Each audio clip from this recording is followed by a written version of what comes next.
हजारों चेहरों पर मुस्कुराहटें बखेरने वाले मरूफ कॉमेडियन इमानुल्लाह वफात पा चुके हैं। आइए आपको ब्रॉडकास्टर और प्रोड्यूसर आरिफ वकार की जुबानी इमानुल्लाह की फनी जिंदगी की सफर की कहानी दिखाते हैं कि किस तरह उन्होंने बसों में टाफियां बेचने से लेकर टीवी तक का सफर तय किया। वीडियो शुरू करने से पहले चैनल को सब्सक्राइब कर लें ताकि आप हर वक्त बाखबर रह सकें।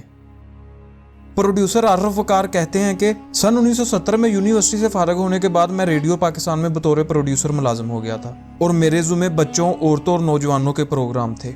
एक रोज़ मैं नौजवानों के हफ्तावार प्रोग्राम की तैयारी करवा रहा था कि गवर्नमेंट कॉलेज लाहौर का एक तालिब इल्म जो मेरे कुछ प्रोग्राम में शिरकत कर चुका था, एक दुबले पतले और मस्कीन से लड़के को लेकर मेरे पास हाजिर हुआ और कहने लगा कि ये लड़का बसों में टाफियां बेचता है, लेकिन जिस अंदाज से बेचता है वो बिल्कुल निराला है, जरा देखिए तो।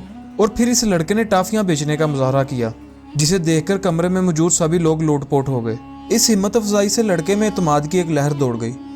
फिर उसने भीख मांगने वालों के मुख्तलिफ अंदाजे गदाई पेश किए और ये भी दिखाया कि अमीर लोग किस तरह भीख देते हैं और गरीब लोगों का अंदाजे सखावत कैसा होता है। उन्होंने पतंग उड़ाने वालों का भी नक्शा खींचा कि मुख्तलिफ लोग किस तरह पतंग उड़ाते हैं, और उसमें सबसे मज़ेदार था कि फौजी किस तरह पतंग उड़ाते हैं। यानी फौजी अपनी पतंग के करीब किसी को नहीं आने देता, और अगर कोई पतंग के करीब आ जाए तो इसको किस तरह डांटता है।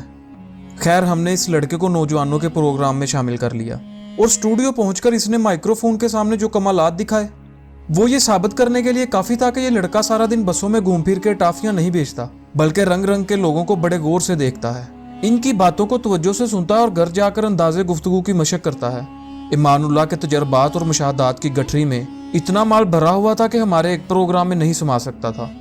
चनाचे हमने कई बार उसे नौजवानों के प्रोग्राम में मदऊ करके अपने सामीन को महजूज होने के मौके फराहम किए।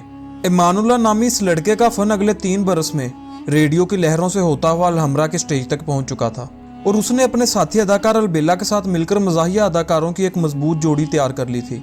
इस दौरान मैं भी रेडियो से टेलीविजन तक मुंतकिल हो चुका था और पीटीवी लाहौर से ड्रामे का प्रोड्यूसर बन चुका था। मैंने महसूस किया कि टेलीविजन में स्टेज अदाकारों के खिलाफ एक गहरा तासुब पाया जाता है। टीवी के प्रोड्यूसर्स में ये शिकायत आम थी कि स्टेज के लोग स्क्रिप्ट याद नहीं करते और कॉमेडी के मनाजर में अपनी मर्जी से जुमलेबाजी शुरू कर देते हैं। मैंने एक रोज़ इमानुल्लाह से जिक्र किया कि मैं तुम्हें टीवी ड्रामे में लेना चाहता हूँ, लेकिन तुम्हें स्क्रिप्ट याद करना पड़ेगा। इमानुल्लाह मान गए, लेकिन एक शर्त पेश कर दी कि मेरे साथ अलबेला को भी कास्ट किया जाएगा।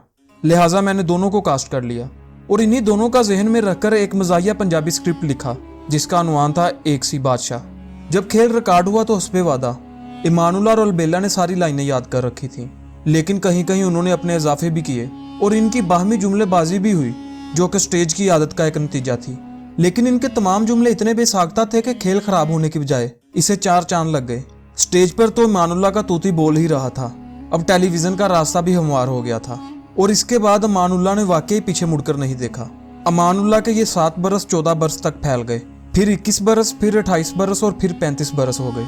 इमानुल्लाह स्टेज से नीचे नहीं आ सके, ता वक्त के उनके जिस्म ने उनसे बगावत कर दी और मजीद भागदौड़ और उछल कूद से इनकार कर दिया। इमानुल्लाह स्टेज की मुशक्कत भरी मसरूफियात छोड़कर गोशा नशीं हो गए, लेकिन इससे पहले के लोग इन्हें भूल जाते, आफ्ताब इकबाल के टीवी शो ने इन्हें फिर से नाजरीन के सामने ला खड़ा किया। जिंदगी के इस आखिरी शो में उन्हें इजाज़त थी कि जब चाहे आ जाएं, जब चाहे चले जाएं, और इसी तरह अपनी मर्जी से इस शो में आते जाते रहे। लेकिन फिर एक दिन ऐसा आया जब उनकी मर्जी नहीं चली। वो शो के बाद घर तो चले गए, लेकिन अपनी मर्जी से अगले रोज शो में वापस नहीं आ सके। अब वो वहां पहुंच चुके थे जहां जिंदगी का खेल तमाशा खत्म होने के बाद हम सबको जाना है। अगर वीडियो अच्छी लगी हो तो वीडियो को लाइक, शेयर और चैनल को सब्सक्राइब करें और कमेंट सेक्शन में अपनी राय का इजहार जरूर करें। खुदा हाफिज।